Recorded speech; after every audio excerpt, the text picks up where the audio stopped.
So you can see how that vignette was both short and also summed up some of the stuff that happens in my classroom every day. It gives you a good feel for how my class works. Obviously, I'm trying to be a little bit funny and dumb, but it's a vignette. It's short. Vignettes can be a memory, a dream, a thought, a hope, an idea, and especially within this book, which is, by the way, have I mentioned, poetry. And poetry also focuses on those things. Each vignette in this story reveals something about the story.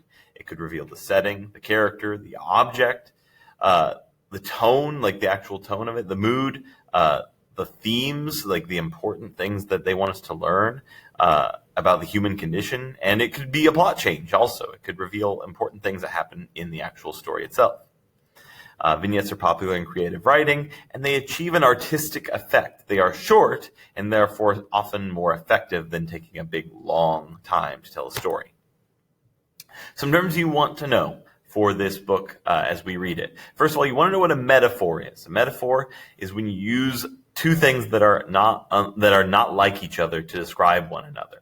A comparison that does not use like or as is the common thing that people like to use, because all sophomores come in and know really well simile. Simile is a comparison that does use like or as. And so when you say that Mr. Puckett is like Captain America in that he is good looking and heroic, that's a simile. But if you say, man, Mr. Puckett is Captain America, he's heroic and good looking, and someone else is like, yeah, man, that's Cap.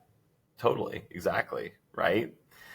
Imagery is when you have things that people can picture in their brains. Personification, you know this one probably. It's when you take things that are not human and you give them human characteristics. Direct and indirect characterization, you've probably talked about this in your English class. Direct characterization is when we find out things about a character because the author tells us those things about a character.